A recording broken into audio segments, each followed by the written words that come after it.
नारायण नारायण नारायण जय जय राधा रमण हरि बोल। जय जय राधा रमण हरि बोल।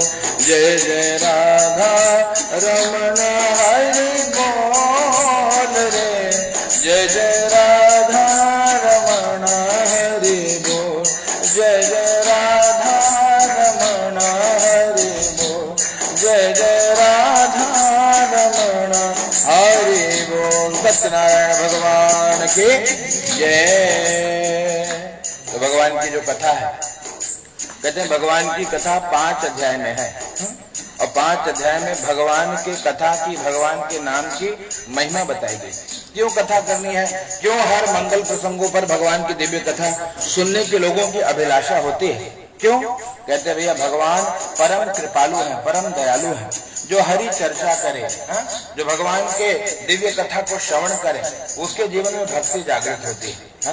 जैसे कि रामचरितमानस में भगवान श्री राघव सरकार मैया शबरी को बताते हैं। क्या बताते हैं? प्रथम भगति संतन कर संगा, दूसर रति मम कथा प्रसंगा। भगवान की कथा प्रसंग में रति हो जाना। रति होना मतलब भगवान की कथा में मन लग जाना। ये भगवान की भक्ति है। और कैसे करनी है? कहा भैया जैसे हो जाए, कोई इसमें विधान नहीं, कोई नियम नहीं है। इसलिए भगवान की कथा में श्री नारद जी भगवान से पूछते हैं कि हे भगवान, कब करें? कदा कार्यम व्रतम प्रभु। आपकी पूजा को करने का समय क्या है? भगवान ने कहा कोई समय नहीं भैया। बोले कोई दिन होगा? बोले नहीं कोई दिन नहीं। बोले कोई तिथि होगी, एकादशी हो, पूर्णिमा हो? बोले नहीं नहीं, ऐसा भी कुछ नहीं है नारद। तो नारद जी ने कहा फिर करें कब? तो भगवान कहते हैं यस्मिन् तस्मिन् दिने मर्त्यो भक्ति श्रद्धा समन्वितः। जिस किसी भी दिन, कोई भी दिन है, कोई भी दिन हो, कोई तिथि हो, कोई मास हो, कोई पक्ष हो, कुछ नहीं देखना। कब करना? जब भगवान की याद आ जाए। और कितनी करना? कहा भैया एक घड़ी करना पड़ेगा। इतना तो करना ही है। एक घड़ी मतलब कितना मिनट? 24 मिनट तक भगवान की कथा सेवा में समय दो। कहा महाराज नहीं नहीं नहीं नहीं, कलयुग में इतना समय नहीं है लोगों का।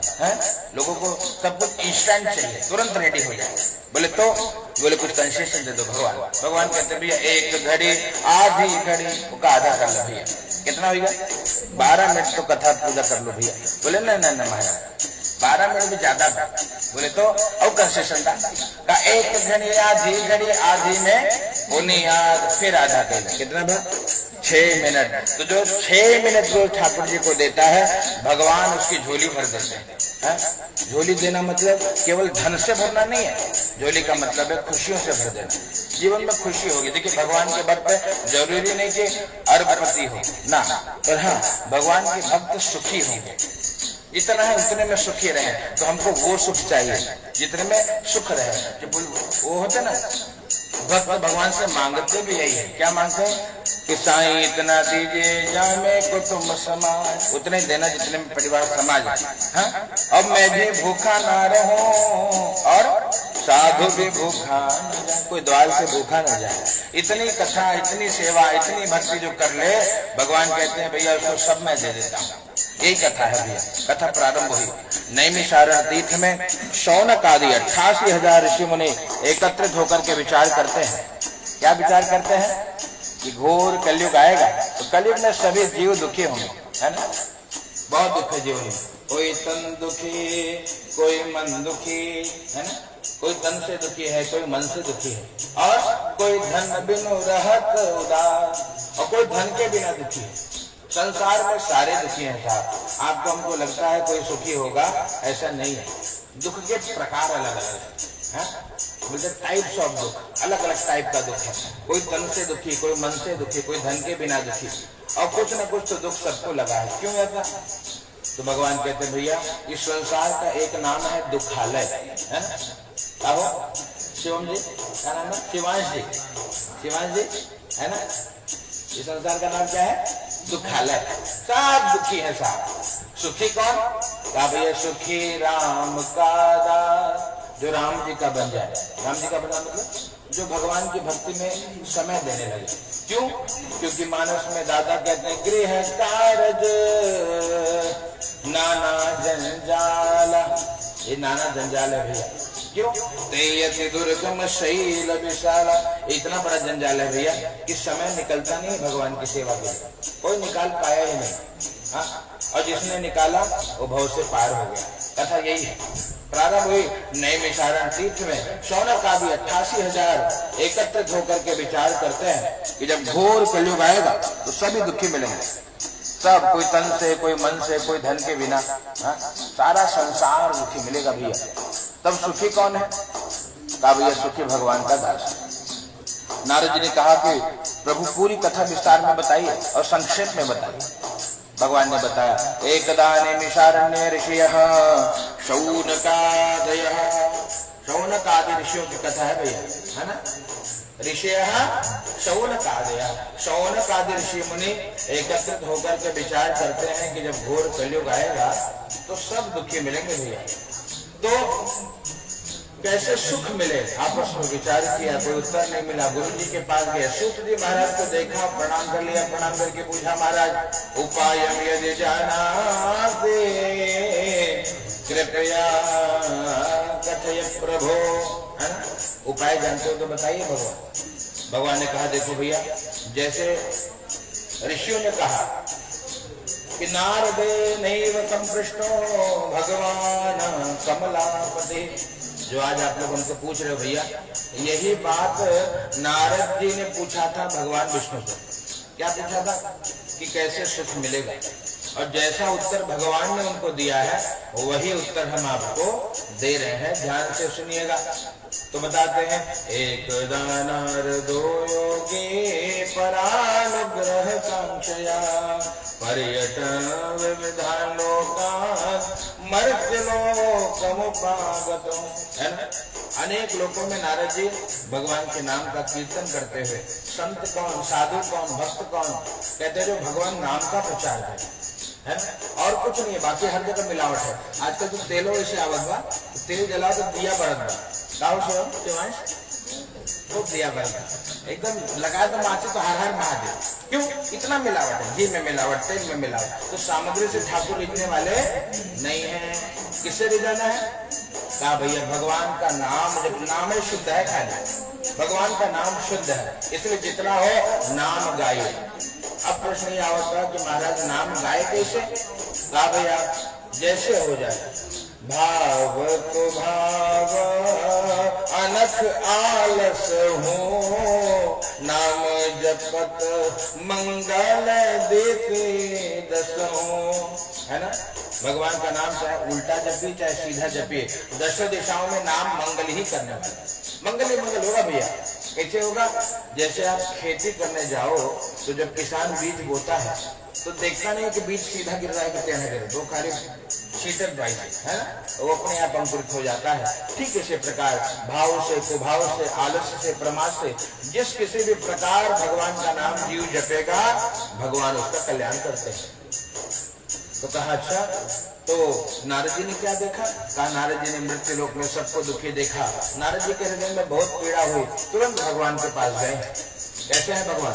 दर्शन करिए।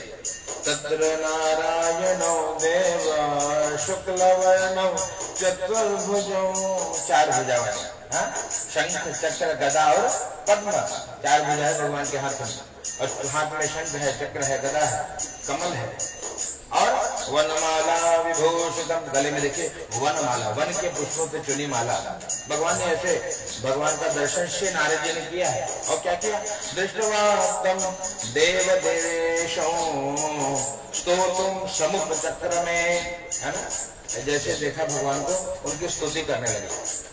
क्या स्तुति करी?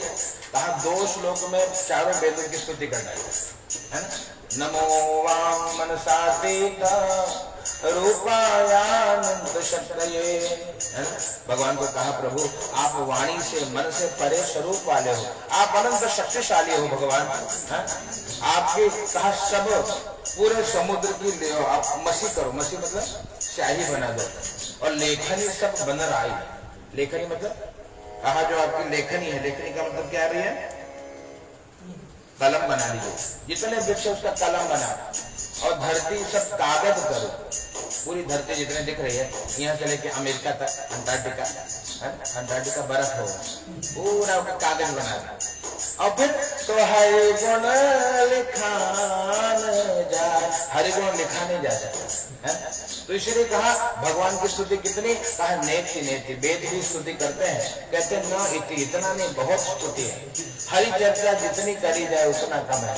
भगवान की कथा अगर हमको समय मिले ना, पूरे 10 साल तक खाली सत्यनारायण कथा सुनाई और पूरा ना हो, क्यों पूरा नहीं होगा, ये कभी पूरा नहीं होता। कथा विश्राम लेती है, कथा समाप्त नहीं होती। कुछ लोग कहते हैं कथा समाप्त कर दो, नहीं समाप्त ना हो भैया, ये विश्राम ले लेंगे, थोड़े घरे रुके कहीं और चले, क्यों कि राम कथा गंगा सुगम बही जाए, एमा कोई कोई नहाए, राम कथा गंगा सुगम बही जाए। ये राम कथा रूपी गंगा, हरि कथा रूपी गंगा, भगवान की कथा रूपी गंगा नित्य प्रवाहित हो रही है। इसमें जो जो स्नान करेगा उसका कल्याण हो जाएगा, है ना।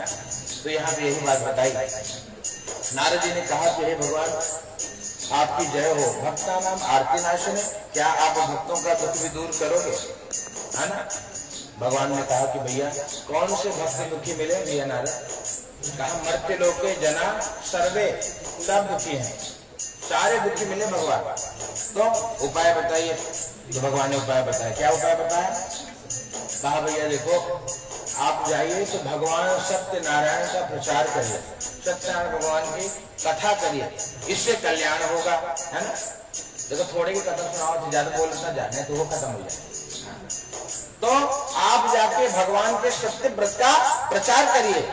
और तब नारद जी हाथ में बीड़ा लेकर के और कहा प्रभु एक और बात बताइए, कुछ मन में प्रश्न आ रहा है, पूछूं क्या।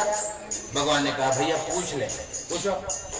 नारद जी ने कहा कि प्रभु ये पूजा करे से मिली क्या, ये बताओ, है ना, कुछ लाभ हो है कि ऐसे ही तरह। भगवान ने कहा भैया मिलेगा, क्या मिलेगा, कृत्वा सद्यः सुखं भुक्त्वा परत्र मोक्षमाप्नुयात्।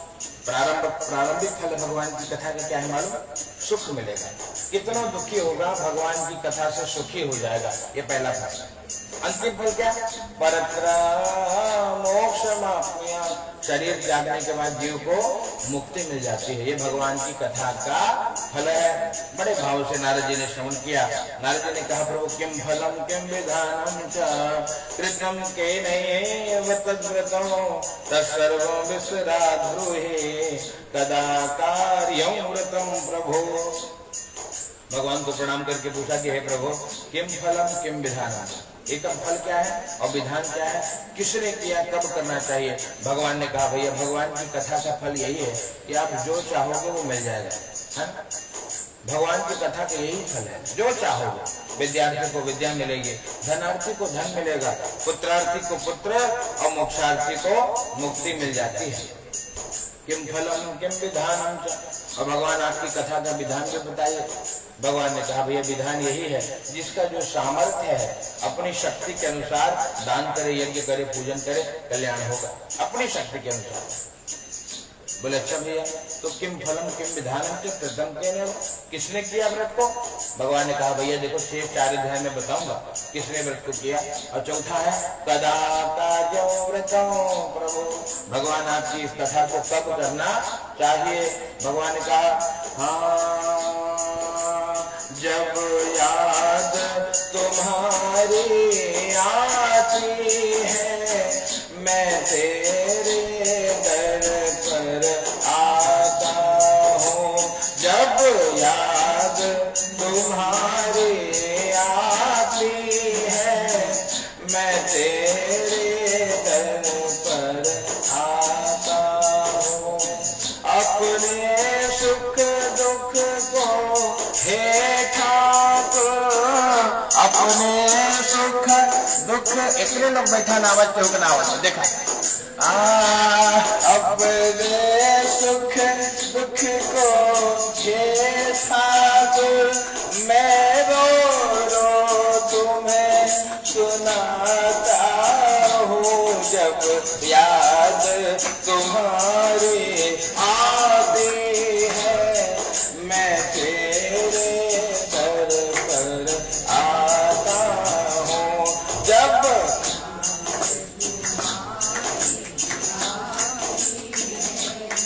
मैं तेरे दरबार आता। यही विधान है, जब याद आए भगवान की, जिस दिन याद आए भैया उसी दिन सेवा करिए, कल्याण होगा। अच्छा, तो नारद जी बड़े प्रसन्न हुए, कहा प्रभु पूरा विधान बताइए। भगवान ने कहा भैया देखो, जो चाहोगे वो भगवान भगवत कृपा से मिलेगा, और इस कलयुग का सबसे छोटा सा उपाय है, विशेषतः कलयुगे लघु उपायोस्ति भूत, ये सबसे छोटा उपाय है। प्रेम से बोलिए सत्यनारायण भगवान की जय।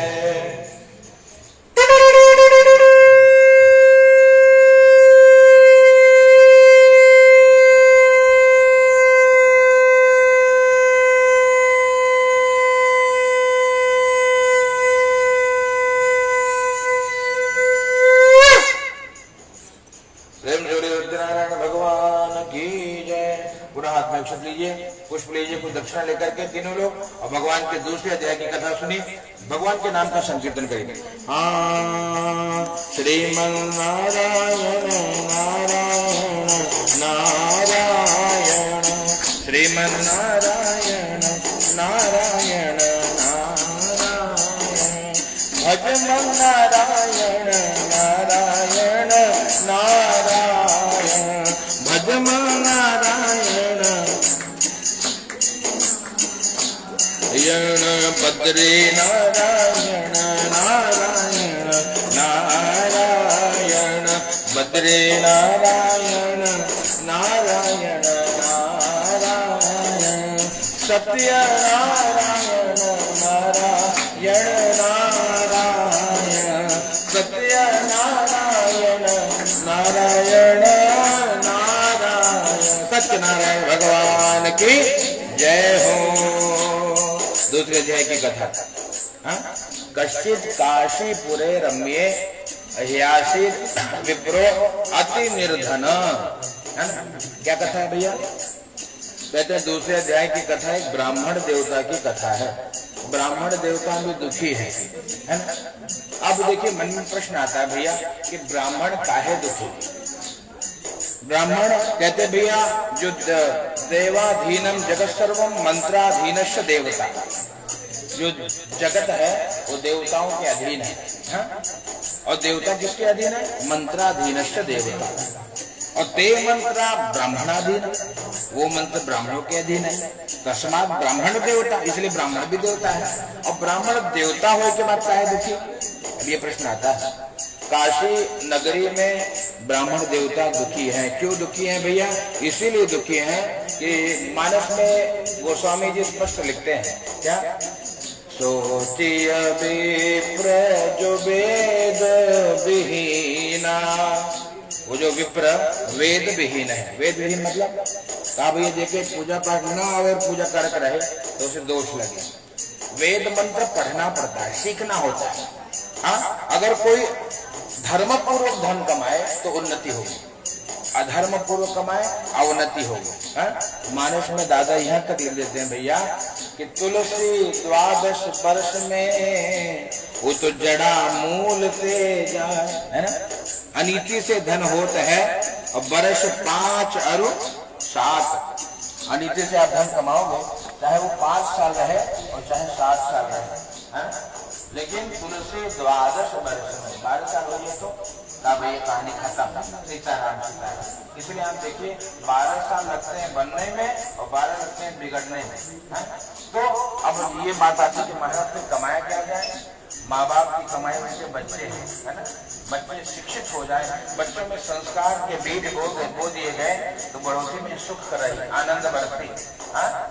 और बच्चों में संस्कार नहीं है भैया तो कितनों आप आए हैं मजाक का संपत्ति बना लो, ये सुख देने वाला नहीं है। ब्राह्मण देवता क्यों? कुछ पूर्वजन का कर्म रहा होगा, वो राघव जी जाने। तो करते क्या? ब्राह्मण देवता भिक्षा मांगते, काशी में भिक्षा मांगते और कुछ मिलता नहीं, भगवान को याद करते कि प्रभु आप हमारे अपराध क्षमा करिए, दर्शन दीजिए, है ना। भगवान ने बूढ़े ब्राह्मण का रूप लिया है भैया, और जाकर के पूछा क्या कि ब्राह्मण देवता क्यों दुखी हुआ? ब्राह्मण देवता को देख करके और प्रणाम करके बताया कि महाराज मैं भिक्षा मांगता हूँ। ब्राह्मणों से दरिद्रो हम भिक्षार्थम वही भ्रमे महिम, क्या लिखा? ब्राह्मण तो हूँ लेकिन दरिद्र ब्राह्मण हूँ, अति दरिद्र हूँ हम, मैं बहुत दरिद्र हूँ भैया। और करता क्या हूँ? भिक्षार्थं वै भ्रमे महिम, भिक्षा के लिए इस मृत्यु लोक पर भटकता रहता हूँ, है ना? और भटकता रहता हूँ, फिर भी कुछ मिलता नहीं है। उपायं यदि जानासि कृपया कथया प्रभो, यदि आप उपाय जानते हो तो हमको बताइए। उनको उपाय भगवान ने बताया कि सत्यनारायणं देव यजेत्यैव निशामुखे, भगवान की कथा हो सके तो निशामुख तक जाइए। निशा का मतलब? निशा का मुख, क्या बताओ? निशा मतलब रात्रि, रात्रि का मुख मतलब सांझ, गौधीली मेला। गौधीली मेला तो व्रत रखोगे, अब 6 बजे के बाद कथा में बैठो, तब आनंद रहेगा। क्यों? दिन भर व्रत करिए, तपिए और फिर कथा करिए, एक क्या मिलेगा? बहुत फल मिलेगा।